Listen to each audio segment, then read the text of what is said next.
Olá! Bem-vindos a mais uma análise aprofundada aqui no nosso espaço.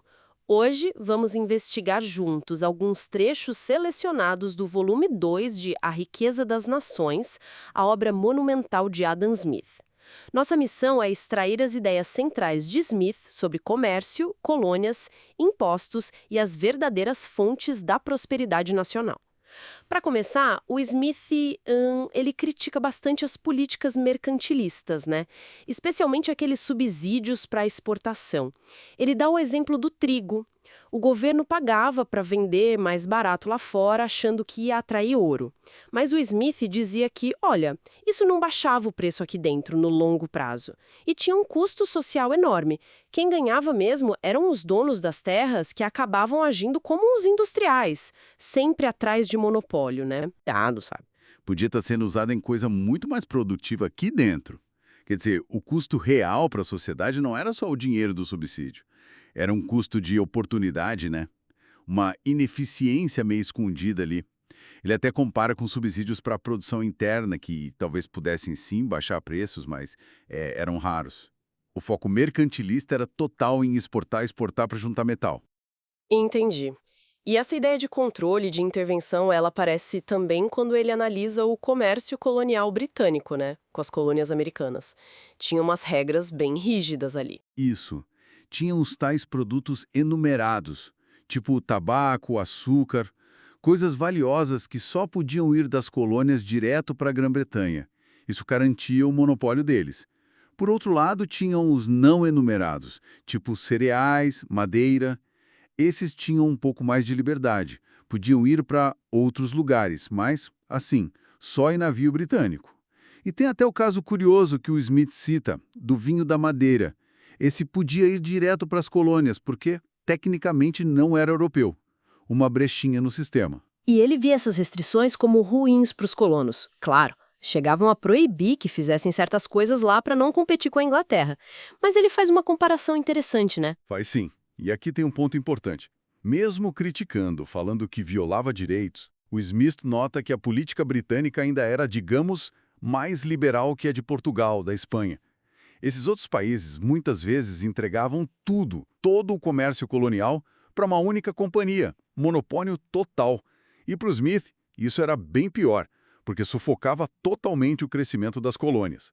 Só beneficiavam os poucos acionistas. Falando nessas companhias, tipo a das Índias Orientais, que era super famosa, o Smith também criticava muito o jeito delas de operar, né? Não era só o monopólio. A crítica ia a fundo na estrutura delas, das companhias por ações.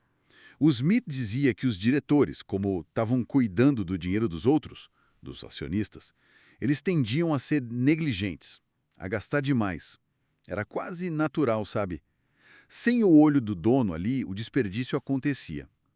Por isso que raramente conseguiam competir com um comerciante privado, que era mais cuidadoso, mais ágil. Só conseguiam se tivessem um monopólio garantido pelo governo.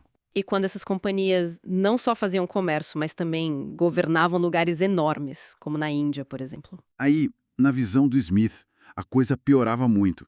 Ele usa o exemplo dos holandeses nas Ilhas Molucas, dos ingleses em Bengala. Imagina uma empresa com poder de governo. O problema é que o interesse da companhia como comerciante, lucro rápido, tirar o máximo possível, batia de frente com o interesse dela como governante, que seria desenvolver o lugar a longo prazo, pensar no bem-estar das pessoas. E quase sempre, o lado comerciante ganhava. Levava políticas muito exploradoras, destrutivas mesmo para as populações locais. Isso, no fim, minava a própria riqueza futura daquele território. Entendi. Essa análise das companhias leva a gente para outra questão central para o Smith, né? Se não é o mercantilismo nem as companhias que geram riqueza de verdade, qual o papel certo para o governo? Ele fala dos gastos que o Estado deveria ter. Isso. Ele define 3 deveres básicos do governo. Primeiro, defender a sociedade de ataques externos, né, a defesa. Segundo, proteger cada cidadão da injustiça ou opressão de outros cidadãos, que é a justiça. E terceiro, criar e manter certas obras e instituições públicas que ninguém no setor privado faria, porque não dão lucro direto. Tipo infraestrutura, talvez educação básica. Ele até nota como a defesa ficou mais cara com o tempo. Passou de milícia para exército permanente e vieram as armas de fogo, que eram bem caras. E para pagar por tudo isso, ele cria aqueles princípios famosos de imposto, as 4 máximas, né? Exatamente, as 4 máximas da tributação, que são clássicas até hoje. Igualdade, cada um paga na proporção da sua renda, da sua capacidade. Certeza, o imposto tem que ser claro, definido, não pode ser arbitrário. Conveniência, a forma e a hora de pagar tem que ser fáceis para o contribuinte. E economia, o custo de cobrar o imposto tem que ser o mais baixo possível. A certeza, por exemplo, era fundamental para proteger o cidadão do abuso do coletor de impostos. A economia era para não pesar demais na atividade econômica sem necessidade. E ele usa essas ideias para analisar impostos específicos da época. Critica impostos sobre salário, por exemplo.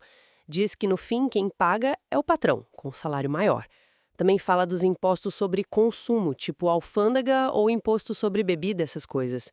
Ele admite que são fáceis de pagar aos pouquinhos, quando a gente compra, mas aponta os problemas. É caro para fiscalizar, incentiva o contrabando e precisa de um monte de fiscal controlando a vida das pessoas, né? Pois é. E ligando tudo isso às finanças do governo, o Smith é muito crítico da dívida pública, que já crescia naquela época. Muita gente achava que dívida interna não era problema, tipo, a gente deve para nós mesmos. O Smith discorda totalmente. Ele argumenta que quando o governo pega dinheiro emprestado, ele está tirando o capital que podia estar sendo usado na produção, na agricultura, na indústria, no comércio. Esse desvio de capital enfraquece a economia do país no longo prazo. É um peso real, não é só um jogo contábil. Então, resumindo um pouco, o que a gente vê nesse volume 2 é o Smith reforçando a defesa da liberdade econômica, né? Ele desmonta justificativas para muita intervenção que distorce o mercado, seja subsídio, monopólio ou mesmo a má gestão do Estado. Ele está sempre buscando entender o impacto real disso tudo na riqueza da nação como um todo. Críticas do Smith continuam atuais, né?